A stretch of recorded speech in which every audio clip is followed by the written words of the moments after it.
सबसे पहले आपको बताएं, बिजली के बिल ज़्यादा आने के खिलाफ मुल्क के मुख्तलिफ शहरों में दूसरे रोज़ भी एहतजाजी मुजाहरे जारी हैं। एहतजाज के दौरान मुजाहिरीन बड़ी तादाद में बिजली के बिल जला रहे हैं। रावलपिंडी, पेशावर, सरगोधा में मुजाहिरीन का बिल ज़्यादा आने के खिलाफ मुजाहरे हुए हैं। शेखुपुरा में वकीलों ने एहतजाज के दौरान बिजली के बिल जला दिए।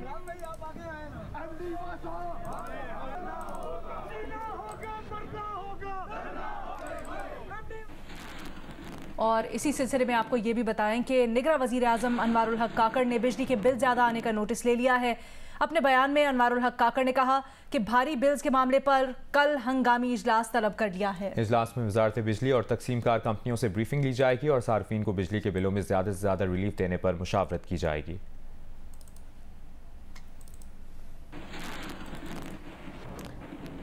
निगरां वज़ीर आज़म अनवारुल हक काकड़ ने कहा है कि मैं नौजवानों के मुल्क छोड़कर जाने को मनफी नज़र से नहीं देखता, बल्कि वो तो इस रुझान की हौसला अफजाई करना और फ़रोग देना चाहते हैं।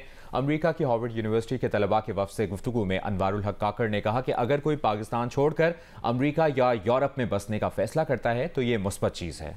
मजीद कहा कि मुझे इस बयान पर गुज़श्ता 2 रोज़ पर ट्विटर पर ट्रोलिंग का निशाना बनाया जा रहा है। I'm being trolled on Twitter for the last 48 hours. For me, the people who choose to remain either in the United States of America or in Europe or in Australia, anywhere in Western Hemisphere mostly, it's not a challenge. It is an opportunity also at the same time. They go there, they contribute positively to their host societies, they become the bread earners to their families, and indirectly we benefit from their remittances. So I hardly see it in negative terms when the young people are going towards the Western Hemisphere, trying to grab opportunity over there, trying to prove themselves. Their individuality shines over there. It has to offer so much in terms of opportunity. Why do I have to take it as a challenge? I think so I should be encouraging it. I should be promoting it. I should be supporting it.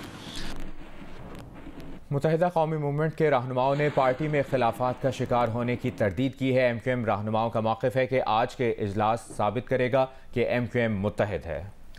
इस मामले पर मजीद बात करेंगे हमारी नुमाइंदा किरण खान से। किरण, क्या वाकई MQM में सब अच्छा है? जी बिल्कुल। इस MQM जराए से जब हमारी बात हुई तो उनका कहना था कि इख्तिलाफात जो है वो किसी इशू पर हो जाते हैं जिसमें पार्टी के अंदर ही या पार्टी की आदत से जो है वो बातचीत की जाती है।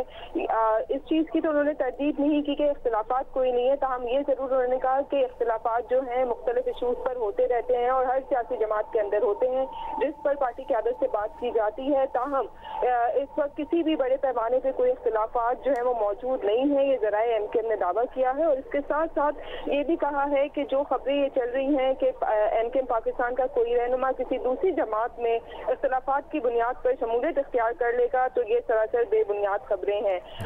MQM जराए का ये भी कहना है कि आज 4 बजे जो इजलास बुलाया गया है MQM राब्ता कमेटी का और दीगर जो जिम्मेदारान हैं वो इस बात का सबूत देगा कि MQM अपनी जगह मुत्तहिद है। किरण खान, आपने अपडेट किया, शुक्रिया।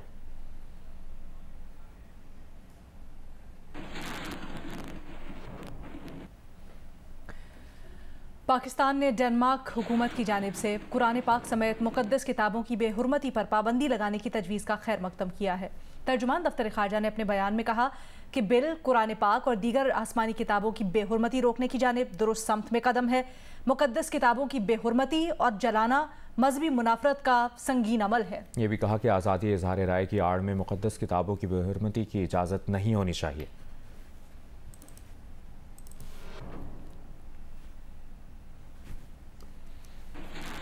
बराह रास्त आपको लिए चलेंगे सरगोदा, जहां पर अल्लामा ताहिर अशरफी इस वक्त तकरीब से खिताब कर रहे हैं। सरमायाकारों के लिए फैसिलिटेशन काउंसिल बनाई। आपके दोस्त मुमालिक ने कहा हम आपके साथ खड़े होंगे।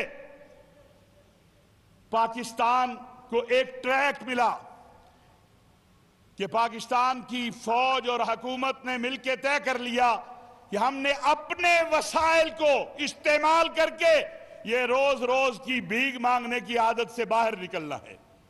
क्या वजह है कि उस दिन के बाद कभी बाजोड़ में हमला होता है, कभी खैबर में हमला होता है, कभी मादरियात के मजदूर गरीब जो 1000-1500 की नौकरी करने जा रहा है उसको वजीरिस्तान में ज़िबा कर दिया जाता है, और कभी पंजाब में मुख्तलिफ शहरों में कुरान करीम के औराक को फाड़ के फेंका जाता है। समझ आनी चाहिए कि दुश्मन ये चाहता है कि किसी तरीके से जो वो मणिपुर में कर रहा है, जो वो हिंदुस्तान में कर रहा है, दुनिया उसको भूल के पाकिस्तान उलमा काउंसिल के चेयरमैन हाफिज ताहिर अशरफी तकरीब से खिताब कर रहे थे।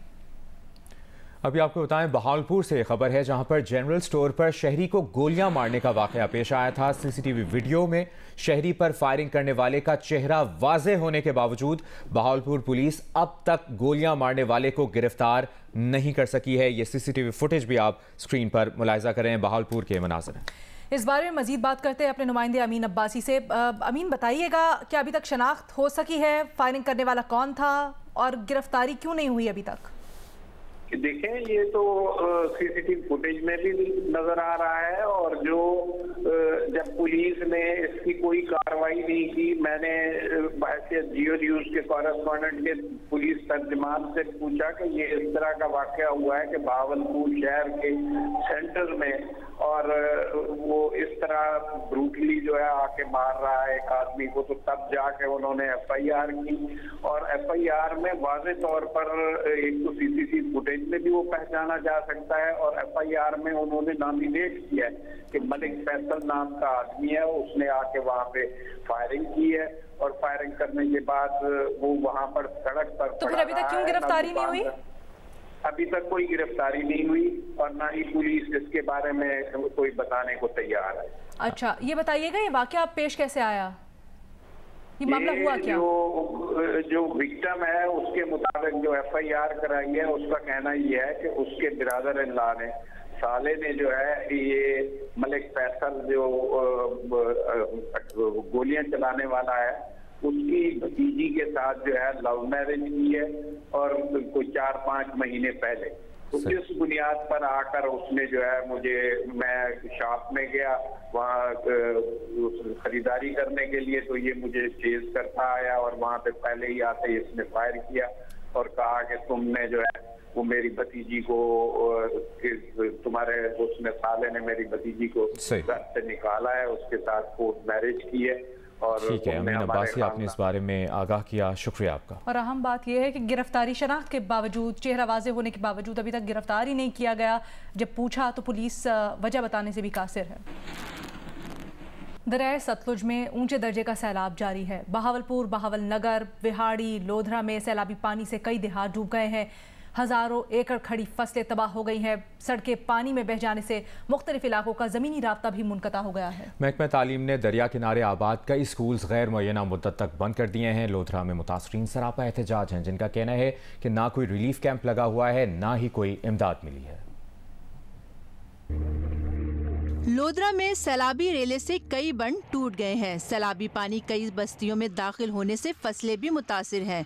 महकमा एजुकेशन ने दरिया किनारे वाक़े 33 स्कूल बंद कर दिए हैं। सैलाबी सूरत हाल पे बस्ती सैयदा वाला के मकीनों ने एहतजाज किया, जिनका कहना था कि उनकी फसलें डूब गई हैं, खाने को कुछ नहीं है, और न कैंप लगा हुआ है और न अब तक कोई इमदाद मिली है। सुबह दयानी में बस फिर दे वदन, ना कोई तक ने कैंप लगे, ना कोई खाने पीने की कोई शय मिली है, कोई शय क्या नहीं मिली। रात 1 बजे साढ़े निके निके बाल नी में वदन थे, फिर दे वदन सड़गां दे उते किथा बालों चावन राशन पानी हैंड कहना असा किथा रोलू वो बाला को खुद असा तांग दे हीर थे वदन निके निके बेटे न असा तांग दे थे वदन डाठे पी के वार जो बोड़ी कने बालों कनु ने कोई 20 सेर चुणया, कोई 10 सेर चुणया, कोई घी थी वे, कोई खन हुकूमत तुसा को डंडे मार दे पीछा खड़े जी।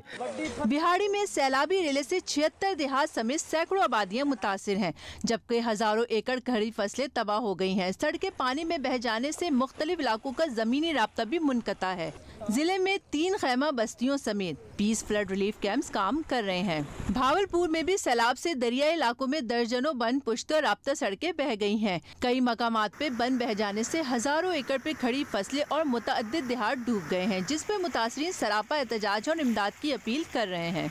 भावल नगर में भी सैलाबी पानी रिहायशी डेरों मकानों में दाखिल हो चुका है।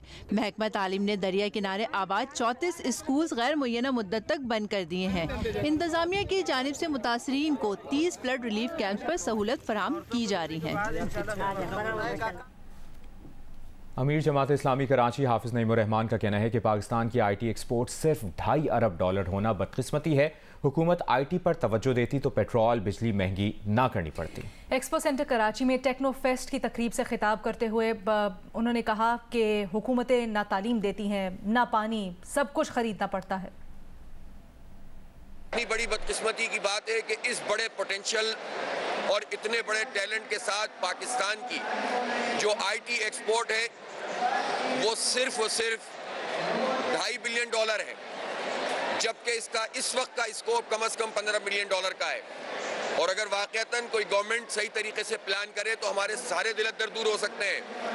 हमारे सारे कर्जे जो कि जिसके बोझ में हम मुख्तलिफ किस्म की पॉलिसीज बनाकर कभी बिजली महंगी करते हैं, कभी पेट्रोल महंगा करते हैं, एजुकेशन महंगी हो रही है और बुनियादी सहूलतें लोगों को नहीं मिल रही, इन सबसे हमारी जान छूट सकती है। हमारी बदकिस्मती है कि हमारी हुकूमतें नाकाम हैं, ना ये तालीम दे रही हैं, ना सेहत की सहूलत दे रही हैं, ना ये अमन दे रही हैं। हर चीज़ खरीदनी पड़ती है। कराची में बीमार बिल्ली की दौराने इलाज हलाकत का मामला अदालत पहुंच गया। बिल्ली की मालकन ने जानवरों के तहफ़्फ़ुज़ के इदारे की सरबराह के खिलाफ इंदराज मुकदमा की दरख्वास्त दे दी। मज़ीद जानते हैं अमीन अनवर से। अमीन, क्या तफसील है इस खबर की आपके पास? जी बिल्कुल, एडिशनल डिस्ट्रिक्ट एंड सेशन जज मलीर की अदालत में सादिया गौरी एडवोकेट ने एक दरख्वास्त दायर की है, जिसमें यह मौक़िफ़ अपनाया है कि उन्होंने 19 अगस्त को एक निजी इदारे को अपनी बिल्ली दी थी, जिसकी टांग मामूली जख्मी थी, लेकिन 3 दिन बाद बताया गया कि उनकी जो बिल्ली है वो हलाक हो गई है। इस पर उन्होंने डेड बॉडी का मुतालबा किया तो उन्हें धमकियां दी गई, जिस पर उन्होंने अदालत में दरख्वास्त दायर की गई है कि जो इस इदारे की मालकन है उनके खिलाफ मुकदमा दर्ज किया जाए, जिस पर अदालत ने SHO मलीर के जो है वो रिपोर्ट तलब कर ली है। बहुत शुक्रिया अमीन तफसीलात के लिए। एमनेस्टी इंटरनेशनल और इंसानी हुकूक की तंजीमों ने G20 ममालिक को मुश्तरका खत लिखकर भारतीय हुकूमत से कश्मीर में इंसानी हुकूक की खिलाफ वर्जियों पर आवाज़ उठाने का मुतालबा किया है। मज़ीद जानते हैं ज़रमीन ज़हरा से। जी ज़रमीन, अपडेट कीजिए। जी बिल्कुल, एमनेस्टी इंटरनेशनल में मुतअद्दिद इंसानी हुकूक की तंजीमों ने G20 ममालिक को मुश्तरका खत लिखा है। खत में कहा गया है कि भारत के कश्मीरियों की गैर कानूनी तौर पर ख़ुसूसी हैसियत को मनसूख किए 4 साल मुकम्मल हो चुके हैं और अब तक मकबूजा कश्मीर में आज़ादी राय और सहाफ़त और पुरअमन असम्बली पर भी पाबंदी कायम है। खत में मज़ीद कहा गया है कि भारत ने कश्मीरियों पर जुल्म करने वाले फौजी और पुलिस एहलकारों के खिलाफ कोई कार्रवाई नहीं की है। G20 ममालिक से खत में मुतालबा किया गया है कि बैनुल अक़वामी कानून के तहत इन मसाइल को हिंदुस्तान की हुकूमत के सामने उठाया जाए। बहुत शुक्रिया आपका ज़रमीन ज़हरा, आपने अपडेट किया।